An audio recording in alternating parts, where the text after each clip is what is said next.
예. 오늘 저는 본문의 말씀을 가지고 우리 마가복음 서론에 해당되는 말씀을 함께 나누려고 합니다. 오늘부터 마가복음을 한 절씩 또 또는 한 단락씩 이렇게 강해하도록 하겠습니다.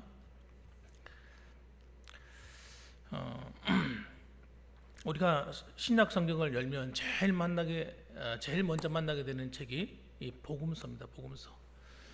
복음서는 굉장히 쉬운 책이죠. 누구든지 읽으면 쉽게 알 수 있는 그런 책입니다.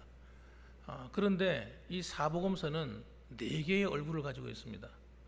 우리 요한계시록을 할 때도 잠시 언급했습니다마는 하나님 보좌에서 하나님을 찬양하고 섬기는 하나님을 보좌하는 네 천사가 있잖아요. 그 네 천사의 얼굴이 모두가 네 개의 얼굴로 되어 있어요. 그래서 한 천사는 사자의 얼굴, 또 한 천사는 소의 얼굴, 한 천사는 사람의 얼굴, 한 천사는 독수리의 얼굴, 이렇게 얼굴이 각양각색으로 다릅니다. 그런데 그것이 신기하게도 이 사복음서하고 딱 닮아 있는 거예요. 사복음서가. 그래서 여러분, 이 사복음서는 네 개의 얼굴을 가지고 있어요. 똑같은 예수님을 증거하는데 네 가지 방향에서 예수님을 설명을 해요. 마태복음은 어떤 복음이에요? 사자의 복음이라고 그래서 왕으로서의 예수님을 소개합니다. 그래서 마치 사자가 동물들의 왕으로서 군림하듯이 우리 예수님이 이 땅에 오신 것은 왕으로서 오셨다 이거예요. 왕으로서. 그걸 소개합니다. 그래서 유대인으로 왕으로 오신 이가 어디 있느냐?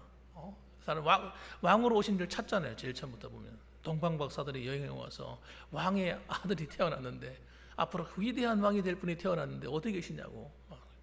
헤롯 대왕이 깜짝 놀랐죠.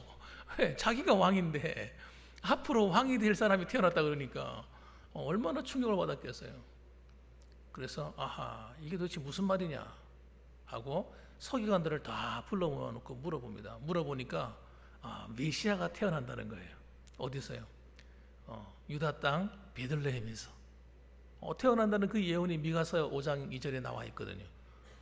그러니까 그가 찾아가서는요 2살 아래로 있는 아이들, 영아들을 전부 다 살해합니다. 그 베들레헴에 있는 그 아이들 다 죽여버려요. 그런 참극이 일어나죠. 이 역사적인 사실이에요. 그래서 여러분, 예수님은 유대인의 왕으로 오셨다는 걸 증거하기 위해서 그 동방박사 이야기가 기록되어 있는 겁니다. 그리고 이 마가복음은 우리가 지금 읽고 있는 이 마가복음은 어떤 복음이냐? 종의 복음이라고 이렇게 별명이 지어졌어요. 송아지의 형상하고 있는 그 천사의 얼굴처럼 충성하는 거예요. 충성. 어떻게 충성하는 거예요? 성경에 보게 되면 죽도록 충성하라 이렇게 되어 있거든요. 이게 예수님은 죽도록 충성하시는 거예요. 누구를 위해서? 우리를 구원하시기 위해서, 하나님의 택하신 백성들을 위해서 자신의 생명 바쳐 충성하는 거예요. 그런 왕이 세상에 어디 있어요? 그런 왕이 어디 있기는요. 우리 주님이 그런 분이에요. 우리 주님은 우리를 위해서 자신의 모든 걸 내어주시는 분이에요. 그런 사랑을 보고 뭐라고 해요? 위대한 사랑이다. 위대한 사랑이다. 여러분, 이 주님의 사랑을 만나야 돼요. 이 주님이 나를 얼마나 사랑하신지를 딱 만나게 되면요, 그 사랑 앞에 다 깨어지는 거예요. 녹아지는 거예요. 완악한 자, 강팍한 자, 이런 사람들이 주님이 십자가의 사랑 앞에 다 녹아지는 겁니다. 그 주님은요, 우리를 섬기는 왕이에요. 교회는 모든 성도들이 어떤 사람들이 돼야 됩니까? 주님을 닮아야 돼요. 그래서 여러분, 서로가 종이 되어줘야 되는 거예요. 서로 섬기는 거. 서로. 여러분, 교회 안에는 여러분 내가 난데 이런 사람이 있으면 안 돼요. 그 사람은 아직 복음을 모르는 사람이에요. 복음을 아는 사람은요 모두가 머리를 숙이게 돼요. 이렇게. 자존심이 어디 있어요? 자존심이 그 예수님 안에서. 여러분, 예수님 안에서는 내 자존심도 없는 거예요. 자존심도 다 내려놓는 거지. 주님 앞에 만나게 되면 주님의 사랑을 만나는데 자존심 세워야 될 문제가 아니잖아요. 주님도 만일에 내가 하나님의 아들인데 이놈들이 말이야 이렇게 나오신다면 우리가 그 하나님의 사랑을 맛볼 수 있겠습니까? 예수님께서 낮아져서 제자들의 발을 씻겨주잖아요. 씻겨주시잖아요. 여러분, 그것이 십자가의 사랑의 핵심이에요. 핵심. 그래서 요한복음 15장에도 주님과 붙어 있는 그 이야기를 하면서 주님과 붙어 있는 것을 계명을 지키는 것이라고 설명하면서 뭐라고 얘기합니까? 그 계명은 뭐라고 하는 거예요? 사랑하는 것이다. 그래서 여러분, 율법의 완성이 사랑이요. 주님이 십자가에서 희생해 주신 그 사랑이 여러분, 우리의 주님과 붙어 있는 열매인 겁니다. 열매. 이 열매가 없는 사람은 주님과 붙어 있는 게 아니에요. 그래서 주님 뭐라고 하셨냐면, 이 사랑하는, 너희가 서로 사랑하는 것을 보고 너희가 내 제자인 줄 알리라 그랬어요. 세상 사람들이 교회가 성도끼리 서로 사랑하고 서로를 위하고 서로 섬기고 이런 모습을 보고, 이 정말 진짜 교회구나, 정말 하나님의 사람들이구나 하고 알게 된다는 거예요. 아무리 예수 믿으면 구원받고 예수 믿으면 뭐 어떻고 아무리 말을 많이 해도 그 안에 사랑이 없으면 그건 아무것도 아닌 겁니다. 열매가 없는 거예요. 열매가. 그래서 교회는 여러분, 이 마가복음의 정신이 그거예요. 종의 정신, 섬김의 정신, 사랑의. 이게 그냥 내가 섬긴다고 섬겨집니까? 이게 섬긴다고 결심해서 한번 섬겨봐야지. 안 되는 거예요. 그게 여러분, 주님의 사랑을 만나지 않은 사람은 할 수 없는 게 이 십자가의 사랑이에요. 희생적인 사랑, 아무나 할 수 있는 게 아니에요. 예수님이 복음을 확 만나야지만 할 수 있는 거예요. 주님의 나를 사랑하신 사랑의 크기가 크면 클수록 나는 더 섬기는 사람이 되는 거예요. 왜? 그 사랑을 내가 알기 때문에. 그래서 여러분, 뭐 누가복음에 나온 이것도 다음에 또 설명하죠. 그건 여러분 또 지난번에 요한계시록 할 때 설명 잠시 드렸으니까. 여러분, 그래서 이 마가복음의 핵심을 우리가 팍 간파하고 이 마가복음을 통해서 하나님이 내게 뭐라고 말씀하신지를 딱 깨닫는 것이 굉장히 중요합니다. 마가복음은 굉장히 어려운 말씀이 없어요. 마가복음은 너무 쉬워요. 마치 이런 거예요. 이 복음을 설명하는데 어떤 산상수훈이나 뭐 이런 거, 긴 말씀, 설교, 지인 이런 것들이 하나도 없습니다. 전부 다 어떤 내용이냐면 마치 우리가 사진을 꺼내서 보듯이, 사진을 꺼내가지고 한 장에서 넘겨보면 너무 쉽잖아요. 그죠? 이런 일이 있었구나, 그랬구나, 이렇게 하듯이 예수님의 행적을 갖다가 아주 일명요연하게 착착착착 보여줍니다. 그 한 장면을 보여줘요. 여러분, 그래서 우리를 십자가까지 인도하는 것입니다. 그리고 그분이 하신 삶을 통해서 복음이 무엇인지를 보여주는 거예요. 여러분, 오늘 이 자리에 계신 여러분과 저는 이 예수님의 복음, 예수님의 행적을 쫓아가면서 예수님의 모습을 통해서 복음이 뭔지를 깨달아가는 이런 마가복음 강의 시간 되시기를 주님의 이름으로 축원합니다. 자, 그러면요, 오늘 1절 말씀을 보면 뭐라고 말씀합니까? 하나님의 아들 예수 그리스도의 복음의 시작이다, 이렇게 설명합니다. 시작이다. 그러면 이 짧은 문장 속에서 복음의 핵심을 다 다루고 있어요. 이미 1절부터 결론부터 시작하는 거예요. 결론부터. 그래서 이 마가복음은 두 갈식입니다. 두 갈식이에요. 이미 선포부터 하는 거예요. 선포부터. 하나님의 아들 예수 그리스도의 복음이 시작. 선포부터 하고 시작하는 거예요. 자, 보세요. 우리가 첫 번째 살펴봐야 될 것이 뭐냐면, 그러면 하나님의 아들이시다 하는 것부터 살펴봐야 됩니다. 하나님의 아들. 하나님의 아들로서 오신 예수님이라는 거예요. 예수님을 믿을 때 우리는 예수님을 어떻게 믿어야 됩니까? 사람들이 예수님을 믿을 때 착각하는 거예요. 예수님은 훌륭한 분. 이 구원을 받지 못한 사람들은요, 그렇게 생각해요. 본능적으로 이스라엘의 그 역사 속에서 백성들을 위해서 자기를 희생한 그 훌륭한 분이지, 이렇게 생각합니다. 예수님, 유대인의 아주 훌륭한 선지자요 랍비였지, 뭐 이렇게 생각한다든지, 또는 그렇지, 그 전 세계 4대 성인 중에 한 사람이지, 이렇게 생각하는 거예요. 사람이라고 생각, 사람. 근데 여러분, 성경을 읽어보면, 복음서를 읽어보면 계속해서 말하는 게 뭐냐면 예수님은 하나님의 아들이다, 이 말하는 거예요. 하나님의 아들이라는 말은 여러분 무슨 뜻이에요? 하나님 자신이라는 거예요. 사람의 아들은 짐승입니까? 아니잖아요. 사람의 아들은 사람인 것처럼 하나님의 아들은 하나님이세요. 여러분, 우리처럼 생각하면 안 돼요. 우리가 하나님을 아버지라고 부르는 거하고 다른 거예요. 개념 자체가. 제 말 이해되시죠? 우리가 하나님을 아버지 부르니까, 하나님도 하나님을 아버지 부르니까 우리가 똑같은 동급이지 생각하는 거예요. 아닙니다, 여러분. 성경은 그렇게 말하지 않아요. 보세요. 처음 시작부터 얘기하잖아요. 분명하게 얘기합니다. 이거 믿든지 안 믿든지 선포부터 하는 거예요. 예수님이 어떤 분이라고요? 하나님의 아들 예수다. 한번 따라 합시다. 하나님의 아들 예수. 예. 예수님은 하나님의 아들이세요. 예. 이게 중요한 거예요. 굉장히 중요한 거예요. 예수님 믿을 때 하나님의 아들로 믿으셔야 돼요. 하나님으로 믿으셔야 돼요. 그 요한복음도 마찬가지예요. 두 갈식이에요. 믿든지 안 믿든지 설득하는 게 아니에요. 이거는 태초에 말씀이 계시니라. 이 말씀이 하나님과 함께 계셨으니 그가 없이는 이 모든 만물이 지어지지 않았다고 선포하는 거예요. 그리고 요한복음 1장 14절 가면 뭐라고 말합니까? 이 말씀이 육신이 되어 이 땅에 거하신다고 말씀하는 거예요. 요한복음 하나 더 나갔죠. 천지 만물을 창조하신 그 말씀이 바로 예수 그리스도다. 이렇게 설명하는 거예요. 창조자로 설명하는 거예요. 이게 믿어져야 돼요. 아, 하나님은, 예수님은 하나님의 아들이야. 하나님이셔. 천지 만물을 창조하신 창조주야. 이게 믿어져야 되는 거예요. 이게. 그런데 그분이 그 보좌를 버리고, 예? 하나님으로서의 권위를 버리고, 예? 생각해 보세요. 이게 얼마나 엄청난 사건인지. 그분이 하나님 자신으로서의 권위를 버리고 그 보좌를 버리고 이 낮고 낮은 그분이 창조하신 피조세계로 들어오셨다는 거예요. 빌립보서 보면 이걸 갖다가 그의 낮아지심. 예수님이 철저하게 낮아졌다는 거예요. 그 자체가 은혜예요. 그 자체가. 어떻게 그럴 수가 있어요, 그분이. 예? 우리가 뭐라고? 내가 뭐라고? 도대체 내가 하나님 앞에 뭐라고? 형편없는 나.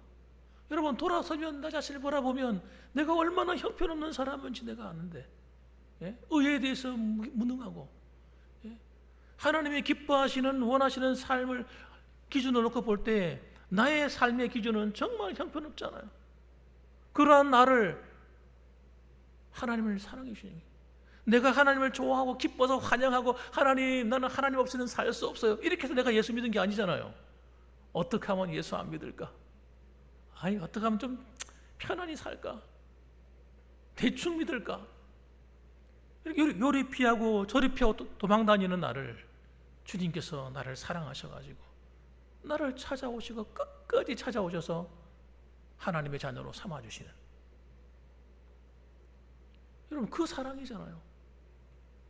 그 하나님의 아들이 여러분 흠이 없으신 분이잖아요. 죄에 대해서. 왜냐하면 그분의 탄생 자체가 여러분 우리의 탄생과 다른, 우리의 어떤 태어남과 다른 거예요. 그분은 동정녀 탄생이에요. 이 이야기를 갖다가 이사야 선지자가 이미 예언을 해놓았어요. 이게 너무 중요한 것이기 때문에. 왜 중요하냐? 왜 부모의 혈통을 이어받으면 안 되느냐? 여러분, 우리는 여러분 태어나면서부터 조상으로부터, 부모로부터 피를 이어받아요. 그 피를 통해서 여러분 그 DNA가 들어있잖아요. 그 속에. 여러분, 그것을 통해서 어떻게 돼요? 우리는 아담과 하와의 타락한 그 죄성을 물려받은 거예요. 죄성을 물려받아서 이 땅에 태어났기 때문에 우리는 태어날 때부터 죄인인 거예요. 어머니 뱃속에 있을 때부터 죄인으로 태어나는 거예요. 이걸 가지고 철학자들은 뭐 성악설, 성선설 이래가지고 막 논쟁을 하지 않습니까? 그래서 말하기를 사람은 원래는 깨끗하게 태어났는데 자라다 보니까 세상에 이런 것도 보고 저런 것도 보고 하면서 우리가 더러워지는 거라고 생각하는 거예요. 저도 처음에 그런 줄 알았어요. 아이가 뭘 알겠어. 그렇게 되는 거지. 살다 보니 그렇게 되는 거지. 자라가면서 그렇게 되는 거지. 그런데 여러분, 그게 아니더라고요. 제가 예수님을 다 믿고 나서 깨달아진 거예요. 나에 대해서 깨달아졌어. 내가 과연 누구한테 배워서 죄를 지었던가? 여러분 어떠세요? 여러분 누구한테 배워서 죄 지으셨어요? 거짓말하는 어디 학교를 다니셨어요? 특강을 들으셨어요? 도둑질하는 훈련을 받았습니까? 아무도 그런 경험하지 않았어요. 그런데 우리는 본능적으로 그 죄성을 갖고 있는 거예요. 그래서 조금 자기가 불리하면 거짓말하는 거예요. 거짓말하고 막 욕심이 생기면요, 주문 남의 걸 훔치고 싶은 마음이 생기는 거예요. 여러분, 그리고 실제로 행동이 옮기는 거예요. 가서 슬쩍 하는 거예요. 여러분, 이런 말로 할 수 없는 죄성을 가진 우리라서, 여러분, 우리가 죄의 나무라서 죄의 열매를 맺는 거지, 누구한테 배워서 죄를 짓게 되는 게 아닙니다. 실수해서 죄를 짓는 게 아니에요. 근원적으로 우리는 악하다고요. 근원적으로. 여러분, 우리한테 어떤 선할만, 하나님 보시기에 선한 것이 있어서 우리를 구원하신 것 아니란 말이에요. 이걸 못 깨닫는 사람은요, 예수를 믿어도 교만해요. 교만해. 마치 자기한테 무슨 대단한 의가 있는 줄 아는 거예요. 이게 사탄이 하는 속이는 거예요. 여러분, 저나 여러분이나 그 누구도 여러분한테 선한 어떤 하나님 것이 있어서 하나님이 여러분을 구원하시거나 여러분에게 직분을 주거나 한 게 아닙니다. 그러면 얼마나 좋겠어. 죄송하지만 그런 게 없어요. 그런 나를, 그렇게 부족하고 형편없는 나를 하나님이 내 자녀라고, 내 아들이라고, 내 딸이라고 삼아주시는 거예요. 이야, 이 사랑 앞에 어떻게 녹아지지 않을 수 있어요? 누구든지 자기 죄를 자백하면 하나님은 마치 아버지가 자녀를 사랑하는 것처럼 그들의 죄를 용서해 주시고 사해 주시고 또다시 기회를 주시고, 이걸 복음이라는 거예요. 여러분, 복음. 여러분, 복음은요, 우리를, 죄인된 우리를 하나님의 자녀의 신분으로 올려놓고 시작하는 거예요. 그리고 우리를 그 자리로 이끌어 가시는 겁니다.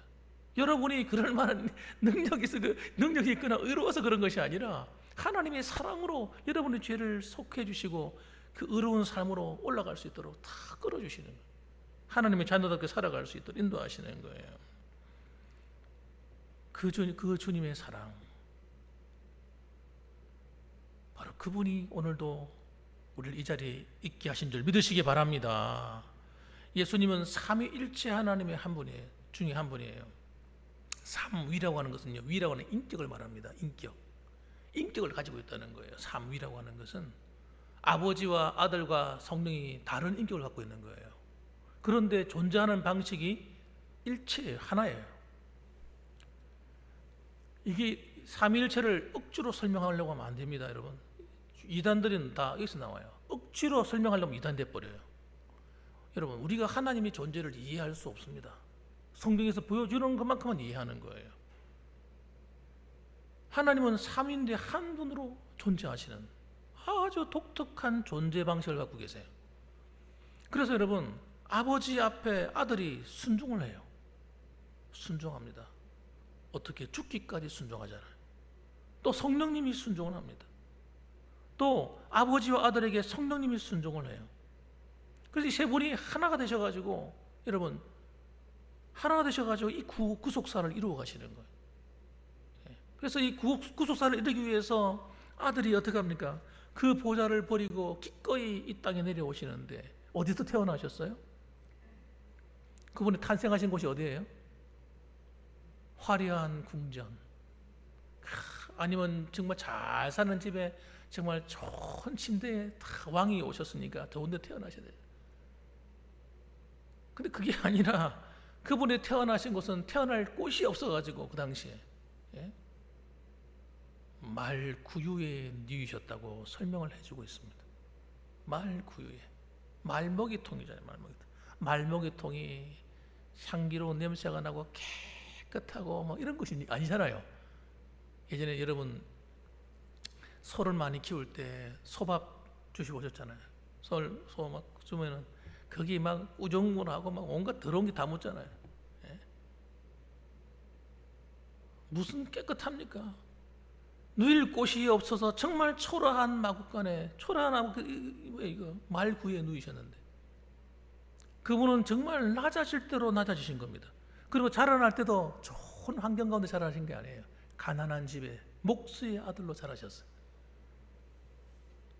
그리고 그분은 공생의 가운데 있을 때도 가난한 자의 친구셨어요. 그분은 병든 자의 친구셨어요. 그분은 죄인들의 친구였습니다. 그럼 여러분 누구의 친구세요? 여러분들은 누구의 친구십니까? 오늘 교회가 조금 정신을 좀 차려야 될 부분이 이런 부분이에요.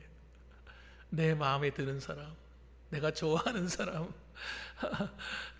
그래도 좀 괜찮은 사람, 이런 사람만 좋아하고 그런 사람들과 함께하고 이런데 너무 익숙해져 있어요. 복음은 그게 아닙니다. 복음은 낮아진 데서 꽃을 피우는 겁니다. 그래서 여러분 정말 복음을 아는 사람들은 여러분 정말 스스로가 낮은 자리에 내려가고 스스로가 약한 사람을 돌아보고 여러분 그런 대로 가는 거예요. 어쩔 수 없어요. 교회가 커져가면 커져갈수록 그 교회가 사역 자체가 여러분 그렇게 될 수밖에 없어요. 구원 복음의 능력을 경험한 교회들은 여러분 그런 쪽으로 사역의 장을 펼칩니다. 몸이 건강하지 못한 이런 병든 자들, 장애인들, 돌아봐야 될 그런 나이 든 어른들, 이런 분들을 찾아갈 수밖에 없는 거예요. 교회가 그게 복음의 정신이기 때문에. 그 다음에 여러분 이 하나님의 아들은 이분은 여러분 예수님을 그리스도시다라고 표현합니다. 그리스도시대요. 그리스도시다. 예수는 그리스도다. 따라합시다. 예수님은 그리스도십니다. 이거 굉장히 중요한 말이죠. 엄청난 중요한 얘기예요. 예수님은 구약에 예언되어 있는 이 땅에 오시기로 하신 메시아다. 그런 얘기입니다. 메시아. 히브리어로 말하면 메시아고 헬라어로 말하면 그리스도입니다. 그래서 여러분 이스라엘 백성들이 이 중간기라는 시기가 있어요. 중간기. 이 중간기가 어느 때냐 그러면 이스라엘 백성들이 포로로 돼가지고 70년 동안 고생하고 난 다음에 다시 나라가 회복해 돌아옵니다. 돌아오고 난 다음에 그들이 신앙을 다시 회복해요. 신앙을 회복하고 또 살아가는데 또 타락합니다. 타락해서 예수님이 오시기 전까지 400년이 중간기라는데 이때가 여러분 영적인 암흑기예요. 사사기와 또 비슷합니다. 이 시간이 한 400년 지나가는데 여러분 이 400년이 지나고 난 다음에 예수님이 오시는데 그 당시에 많은 이스라엘 백성들이 너무 고난을 많이 겪었어요. 왜냐하면 잘 보세요. 사사기에도 신앙을 잃어버리니까 무슨 일이 벌어져요? 적군이 막 쳐들어오는데 나라의 주권을 다 뺏기는 거예요. 경제적인 수탈을 막 당하는 거예요. 여러분 도덕적으로 신앙적으로 다 타락하는 겁니다. 그런데 마찬가지로 중간기에도 똑같은 거예요. 그들이 신앙이 타락하니까 다른 나라가 쳐들어와서 압제했는데 그 당시에 강력한 나라가 바로 로마였어요. 로마가 쳐들어와 가지고 로마를 지배하고 다스리는 거예요. 그러니까 여러분 어떻게 돼요? 나라가 그냥 말로 너무 어렵습니다. 그리고 세금을 갖다가 다 수탈당하는 거예요. 그 로마에서 달라고 하면 다 줘야 되는 거예요. 안 주면 안 되는 거죠. 그리고 그뿐만 아니라 하여튼 경제적으로 너무 어려운데 이때 정치적으로도 신앙적으로도 마음 둘 곳이 없는 거예요. 두 가지 사건이 있었는데 첫째는 왕을 잃어버렸습니다.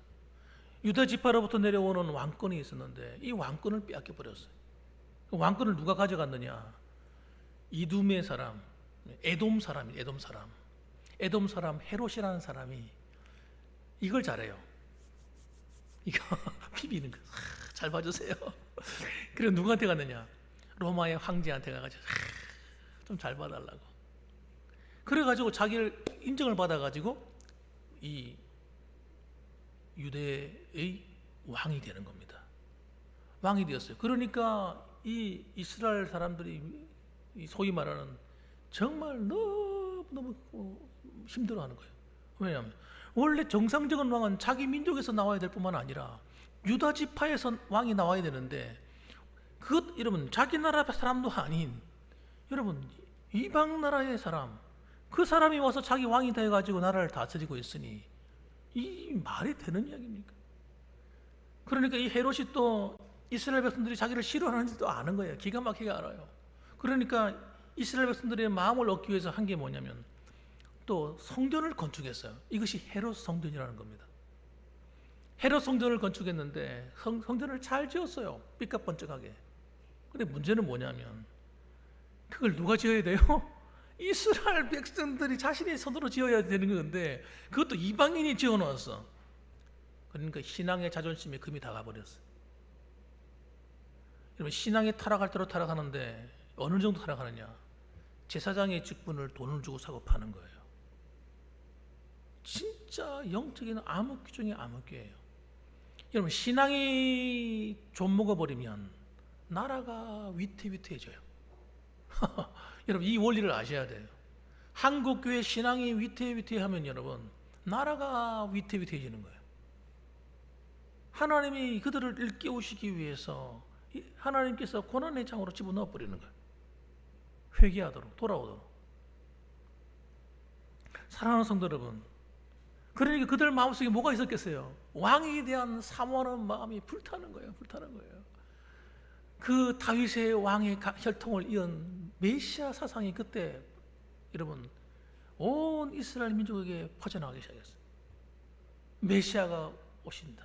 메시아가 오신다고 하나님 말씀하셨어. 그 메시아가 언제 오시나 하고 기다렸는데 하나님께서 때가 딱 되시니까 드디어 예수님을 이 땅에 보내신 거예요. 그래서 예수님은 누구십니까? 이스라엘 백성들이 그렇게 고대하던 바로 메시아인 거예요.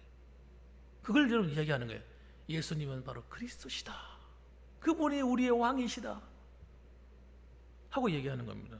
그러면 이 그리스도라고 하는 것은 무슨 뜻이냐? 기름 부음 받은 자, 그런 뜻입니다. 왕에게 기름을 붓잖아요. 왕에게 왕을 삼을 때, 다윗이 왕을 삼을 때 사무엘이 가가지고 그 머리에 기름을 붓죠.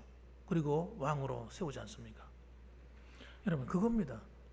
하나님께서 이 예수님을 이스라엘의 왕권을 가진 자로 세우신 거예요. 그래서 이 기름 부음 받은 분은 여러분 세 가지 특징을 가지고 있어요. 세 가지 특징이 뭐냐면 아까 말씀드린 것처럼 왕으로서의 그리스도입니다. 그래서 이 왕은 여러분, 이 왕은 어떤 왕이냐? 아까 말씀드렸죠. 세상적인 왕, 다른 왕이에요. 예수님은 그의 백성들을 위해서 목숨 바치는 왕으로 온 겁니다. 그런데 이걸 이해를 못하는 거예요. 이스라엘 백성들이. 그들이 생각하는 왕은 어떤 왕이냐? 권력을 갖고 힘을 가지고 로마로부터 전쟁을 일으켜가지고 자기 나라를 회복해 광복을 주는, 해방하는 그런 왕으로 생각한 거예요. 그런데 예수님이 이 땅에 오신 것은 이스라엘의 왕으로만은 아니라 온 인류를 구원할 왕으로 오신 거예요. 그것 자체가 다른 겁니다. 스케일 자체가. 이거를 갖다가 이스라엘 민족이 이해를 못했어요. 왜 그랬을까요? 신앙이 없어가지고. 신앙이 없어. 영적으로 타락할 대로 타락했으니까 제대로 믿음을 가지고 있는 지도자가 없는 거예요. 예수님은 여러분 이 땅에 강원도 땅만한 땅에 오셔가지고 왕노릇 하려 오신 게 아니에요. 하나님의 심판과 저주 아래 죽어가는 사탄의 지배 아래 죄의 종노릇하는 이 인류를 구원하시기 위해서 이 땅에 오신 만왕의 왕이신. 그래서 예수님은 누구와 싸우는 겁니까? 예수님은 이 사탄의 권세와 싸우시는 분으로 오신 겁니다. 할렐루야. 사탄의 권세와 싸워서 이기는 분이에요. 우리를 그 저주로부터 탈출시키는 분이에요. 엑스도스, 출애굽하는 거잖아요. 탈출하신. 그래서 예수님을 믿는 순간, 우리는 하나님의 아들 그분을 믿는 순간, 그분이 나를 위해서 십자가에 피 흘려 죽으셨다는 사실을 믿는 순간 사단의 우리 권세로부터 우리는 자유케 되어버리는 거예요. 진리를 알지니 진리가 너희를 자유케 하리라. 복음이 우리를 자유케 만들어버리는 거예요. 마귀가 아무리 우리를 속이고 속박하려고 해도 속박이 되질 않아요. 그때부터 우리가 하나님께 속해버리기 때문에 예수님을 정말 영접하고 믿는 순간, 자신의 죄를 회개하고 돌이키는 순간 우리는 하나님의 자녀가 소속이 바뀌어버리는 거예요. 지금도 여러분 수많은 인류들이 마귀한테 속아서 하나님이 어디 있어? 이런 세상에 신이 어디 있어? 영적인 세계가 어디 있어? 이러고 속고 앉아 있는 거예요. 여러분, 근데 우리는 거기서 자유케 된 것이죠. 그 둘째로는 여러분 제사장으로서의 그리스도입니다. 예수님은 이 땅에 오신 목적이 여러분 말씀드렸잖아요. 죄의 문제를 해결하러 오신 거예요. 인간의 모든 불행의 근원적인 이유는 죄 때문입니다. 그 죄가 여러분 힘이 있고 살아있는 동안 우리는 자유할 수 없고 행복할 수가 없습니다. 그래서 예수님을 믿을 때 여러분 우리 안에 일어날 중요한 사건이 뭐냐면 죄 사함의 사건이 일어나야 돼요. 내가 죄인임이 고백되는 사건이 있어야 돼요. 하나님, 내가 죄인입니다. 이 고백이 돼야 돼요. 복음을 정말 만나고 구원받은 성도는요, 이게 된단 말이에요. 이게 하나님, 내가 죄인이에요. 내가 죄인이에요. 내가 잘못했어요. 하나님, 내가 죄인입니다. 이 고백이 되는 거예요. 그래서 자기 죄를 깨달아죠. 그게 구원받은 성도의 특징이에요. 자기 죄가 자각이 되는 거예요. 그전에는 나는 죄인이라고 생각한 적이 없는데 내가 죄인이네. 내가 왜 이런 죄인일까? 그 자기 죄를 슬퍼하게 되는 거예요. 그리고 죄와 결별하게 돼요. 그때부터 하나님, 나 이제부터 죄진 결별합니다. 여러분, 예수님이 우리를 위해서 제사장으로 오셔서 자신을 제물로 바쳐서 우리 죄를 속죄하심으로 우리는 더 이상 사탄이 우리를 지배할 수 없는 하나님의 자녀로서 살아가게 되는 겁니다. 사탄은 뭘 가지고 힘을 얻습니까? 죄 가운데 있는 사람은 그 죄를 가지고 힘을 쓰는 거예요. 우리 안에 죄가 있으면요, 사탄이 그 죄를 발판으로 내 삶에 들어오는 거예요. 그래서 구원받은 성도가 주의해야 될 건 뭐냐면, 우리가 구원을 받았지만 하나님이 기뻐하지 않는 죄를 심상치 않게 여기고 짓게 되면 여러분, 사탄의 영향권 안에 들어가는 거예요. 구원은 받았고 하나님 자녀가 되었다 할지라도 이 유괴범인 이 사탄이 할 수만 했다면 우리를 실족케 하려고 하는 그 발판으로 삼아서 구원은 받았는데 은혜를 잃어버린 성도가 되는 겁니다. 구원은 받았는데 행복하지 않는 성도가 되는 거예요. 구원은 받았는데 하나님의 축복이 없는 성도가 되는 겁니다.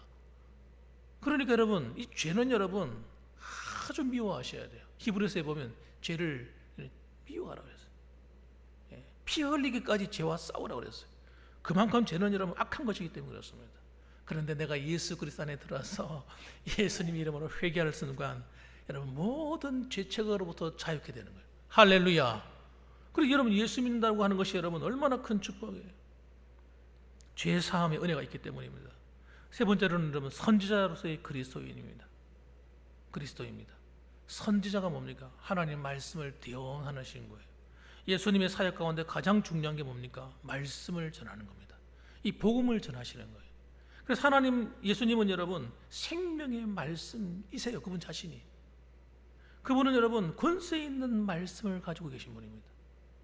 그래서 우리가 예수를 믿는 것은 여러분 그분의 말씀을 듣고 그분의 말씀대로 사는 거예요.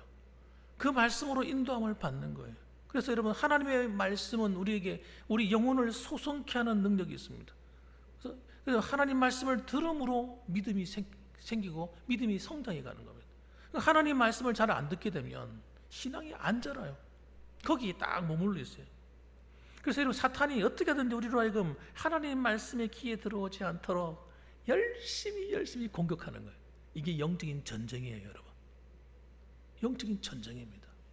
사탄이 속이는 거예요. 자꾸 우리 다른 걸 이유를 주고 다른 걸 소스를 줘가지고 하나님 말씀을 못 듣도록 하는 만드는 거예요. 깨달아지지 않도록 통로를 다 막는 거예요.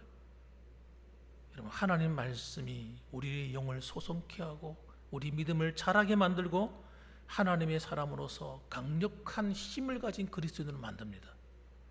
그러니까 여러분 하나님 말씀을 전하는 선지자로서의 이 그리스도의 사역은 매우 중요한 것이죠. 여러분 다시 설명드립니다. 예수님이 그리스도가 됐다는 건 그리스도로서 기름 부음 받은 자 뜻이잖아요. 기름 부음 받는 자는 세 종류의 직분이 있어요. 왕으로서의 직분, 그 다음에 제사장으로서의 직분, 그 다음에 선지자로의 직분. 이 세 가지를 모두 가지고 계신 분은 예수님밖에 없습니다. 예수님밖에 없어요.